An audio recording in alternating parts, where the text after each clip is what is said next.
कैसे हैं आप लोग? आप बिहार में वोट चोरी होने दोगे?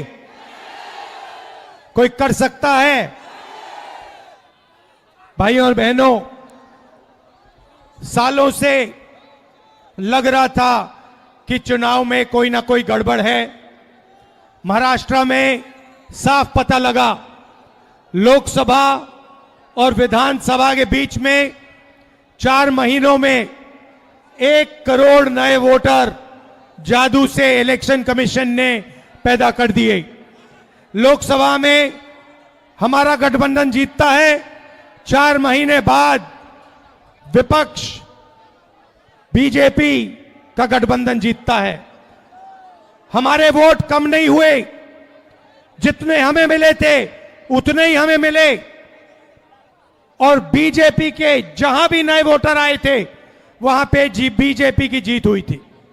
मतलब महाराष्ट्र का चुनाव, हरियाणा का चुनाव इन्होंने चोरी किया। महाराष्ट्र के बाद हमने थोड़ी अपनी इंक्वायरी शुरू की। कर्नाटक में 1 सीट चुनी, बेंगलोर सेंट्रल, और उसमें 1 विधानसभा में हमने सारी की सारी वोटर लिस्ट चेक की,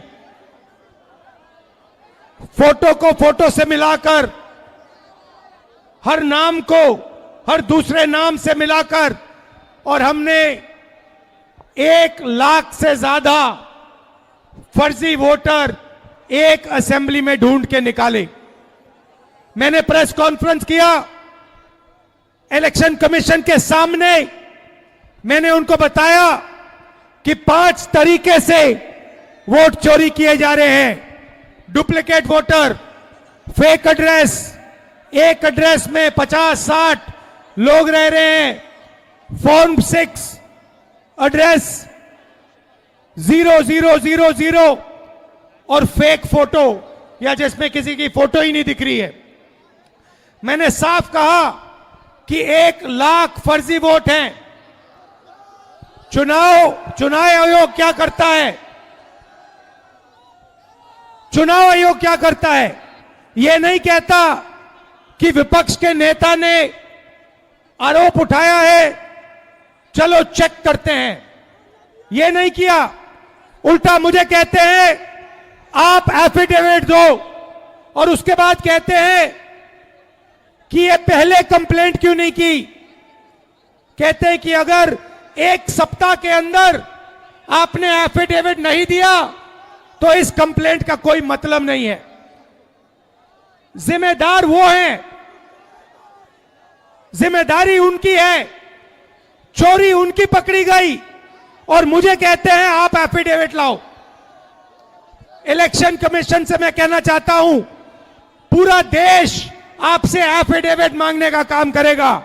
थोड़ा सा समय दे दो। हर स्टेट में, हर विधानसभा में, हर लोकसभा में हम आपकी चोरी पकड़ के देश को दिखाने जा रहे हैं। मगर इन्होंने क्या किया? बिहार के लिए जैसे मोदी जी स्पेशल पैकेज की बात करते हैं, बिहार के लिए ये एक नया स्पेशल पैकेज लाए हैं। उसका नाम है SIR। SIR का मतलब नए तरीके से चोरी करना। इन्हें मालूम पता लग गया है कि हमने उनकी चोरी पकड़ ली। इनको पता लग गया कि महाराष्ट्र में, कर्नाटक में, हरियाणा में हमें पकड़ लिया। अब ये नए तरीके से बिहार में SIR से चोरी करने की कोशिश कर रहे हैं। और बिहार की जनता इन इलेक्शन कमिश्नर को और बीजेपी के नेताओं को एक आवाज से कहेगी, वोट चोरी नहीं हो सकती है बिहार में। हो सकती है बिहार में वोट चोरी? कर सकता है नरेंद्र मोदी चोरी, या इलेक्शन कमीशन कर सकता है चोरी? नहीं कर सकता है। भाइयों और बहनों, आपको मालूम है चोरी क्यों होती है? कि आपका धन, आपका रोजगार, आपका भविष्य आपसे छीना जाए। आप यहां एग्जाम लेते हो, पेपर लीक होता है। आप रोजगार मांगते हो, रोजगार नहीं मिलता है। अदानी को एयरपोर्ट, पोर्ट सारा का सारा इंफ्रास्ट्रक्चर दिया जाता है।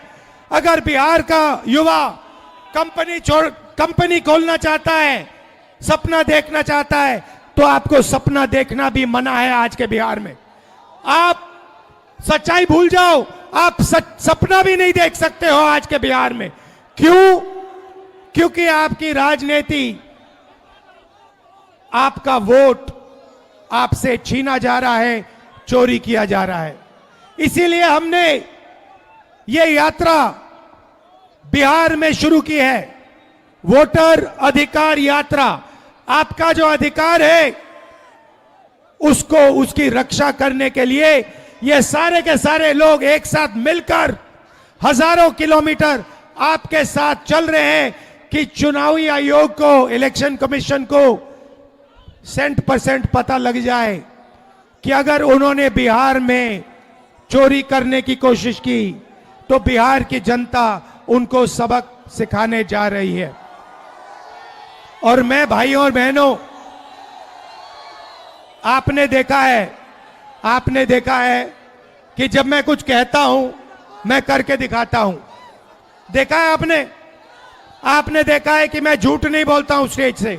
देखा है आपने। अब आप अच्छी तरह सुनिए। और ये जो इलेक्शन कमीशन बैठे हैं, इलेक्शन कमिश्नर बैठे हैं, इन तीनों से मैं कह रहा हूं, आप एक बात समझ लो, मोदी जी की सरकार है, वो सब ठीक है। तेजस्वी जी ने कहा आपने बीजेपी की मेंबरशिप ले रखी है, आप बीजेपी के लिए काम कर रहे हो, मगर एक बात समझ लो, एक दिन ऐसा आएगा जब यहां पे बिहार में और दिल्ली में इंडिया गठबंधन की सरकार होगी, फिर हम आप तीनों को देखेंगे, कार्रवाई आपके खिलाफ करेंगे और पूरा देश जिससे आपने चोरी की है। भाइयों और बहनों, ये देश जो है, भारत माता, वो कॉन्स्टिट्यूशन दो मुझे। ये जो है, ये संविधान जो है, ये भारत माता का संविधान है। ये भारत माता का संविधान है। इसको अंबेडकर जी ने, गांधी जी ने, नेहरू जी ने, पटेल जी ने लिखा है, बनवाया है, मगर इसमें 3000 साल पुरानी आवाज है, हिंदुस्तान की आत्मा की आवाज है। और जब ये लोग वोट चोरी करते हैं तो ये इस आत्मा पर आक्रमण करते हैं, ये इस संविधान पर आक्रमण करते हैं। ये भारत माता पर आक्रमण कर रहे हैं। और हम भारत माता पे ना नरेंद्र मोदी को, ना इलेक्शन कमीशन को आक्रमण करने देंगे। इस संविधान को कोई नहीं मिटा सकता, इस संविधान को कोई नहीं छू सकता। और इलेक्शन कमिश्नर, आप अच्छी तरह समझ लो, अगर आपने अपना काम नहीं किया तो आप पर सख्त कार्रवाई होने जा रही है। दिल से आप सबका धन्यवाद कि आप यहां आए, बारिश के समय, गर्मी में आप यहां आए, संविधान की आपने रक्षा की, वोटर चोरी रोकी। धन्यवाद, नमस्कार, जय हिंद, जय भारत, जय संविधान।